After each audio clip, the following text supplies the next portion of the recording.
Ele fala uma frase assim: tende bom ânimo, sou eu, não tem mais. E desde aquele momento, então, eles se acalmaram e Pedro disse: Senhor, se és tu, manda-me ir ter contigo por sobre as águas. E Pedro tinha fé, muita fé, para acreditar que, sendo Jesus, ele poderia andar também por sobre as águas. E Jesus disse: vem. E Pedro, descendo do barco, andou por sobre as águas e foi ter com Jesus. Porém, aconteceu um fato. Quando ele tocou o pé nas águas e começou a andar, de repente ele olhou, ele reparou, diz o texto que ele passou então a reparar na força do vento e teve medo. Olha só, Jesus já estava ali, mas Pedro estremeceu diante do que ele sentiu, a força do vento contrário, e ele teve medo. E esse medo fez com que ele começasse a afundar, começasse a submergir. E aí ele gritou: salva-me, Senhor. E prontamente Jesus, estendendo a mão, tomando-lhe, disse: homem de pequena fé, por que duvidaste? Olha que interessante. Pedro também foi provado na sua fé. E ele provou que tinha uma pequena fé. E a mulher cananeia foi realçada por Jesus Cristo, foi louvada por Jesus Cristo, dizendo: ó mulher, grande é a tua fé. Olha que incrível. Quem andava com Jesus, com os discípulos, no momento que foram provados, e aquele que viria a ser o líder dos apóstolos, que é Pedro, ele provou que a fé dele era pequena. Ao passo que esta mulher, quando humilhada e desprezada por Jesus, ela persistiu, ela não desistiu. Ela acreditou na misericórdia do Senhor. E teve êxito, e por isso Jesus disse: mulher, grande é a tua fé. Mas de Pedro. E eu quero falar nesse momento com você que professa a fé no nome do Senhor Jesus. Talvez, é muito comum, eu como pastor, ouvir de algumas pessoas: por que Deus não me ouve? Por que as coisas só acontecem de ruim comigo? Por que só as coisas ruins acontecem comigo? Por que Deus não me responde? Por que não acontece nada na minha vida? A minha e a sua fé são provadas. Para nós, que professamos a fé no nome de Jesus, somos mais provados ainda. Por quê? Porque nós lemos a Bíblia, ou pelo menos deveríamos cultuar o hábito de ler a Bíblia. Não somente ler a Bíblia, mas fazer prova. Prova de que Deus é Deus, que só Ele é Deus e só Ele pode fazer milagre através de nosso Senhor Jesus Cristo. Mas isso não significa dizer que basta simplesmente acreditar, porque a Bíblia diz que até os demônios acreditam e tremem.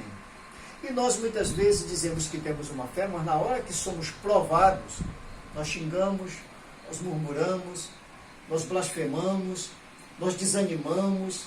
Enfim, nós perdemos a oportunidade de ser abençoado porque não somos firmes, não somos constantes, como Paulo diz.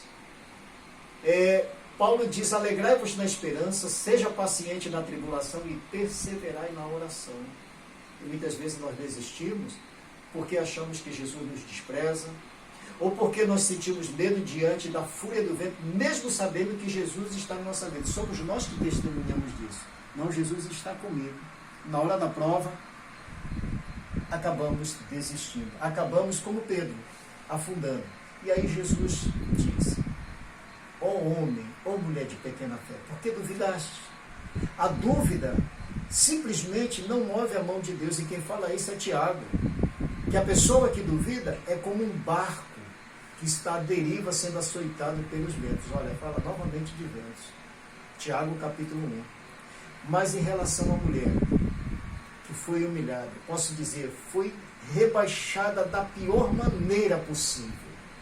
E eu me lembro que uma certa vez, pregando numa congregação, uma jovem foi meditar sobre isso e ela quase que surtou.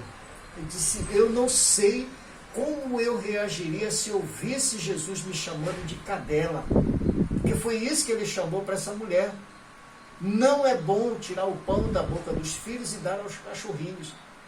Mas aquilo que poderia ser uma humilhação para aquela mulher, ela glorificou ainda mais o Senhor. Já estou humilhada, já estou abatida. estou aqui destruída com essa vida que eu vivo com a minha filha doente, com a minha filha oprimida. Eu vou me humilhar mais diante do meu Deus, porque eu creio na sua misericórdia. E olha, para nós finalizarmos, sabe o que é que Tiago diz no capítulo 4, no seu versículo 10, diz assim: humilhai-vos na presença do Senhor, e Ele vos exaltará. Você quer milagre? Você quer vitória na sua vida? Se humilhe na presença de Deus. Acredite, humilhar-se na presença de Deus não é propriamente estar humilhado, mas é estar abençoado, porque quando você se humilha diante daquele que é bom, que é misericordioso, que é amoroso e que é o Deus Todo-Poderoso, Ele toma você pelas mãos e Ele te soergue, Ele te levanta e Ele te consola. Creia nisso, faça como o Tiago diz: humilhai-vos na presença do Senhor e Ele vos exaltará.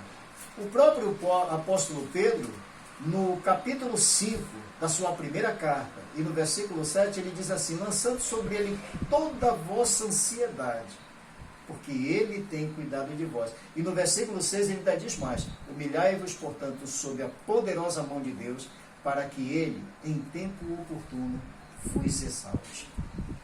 Vamos nos humilhar na presença do Senhor? É o momento de nós nos lançarmos aos pés dele, de nós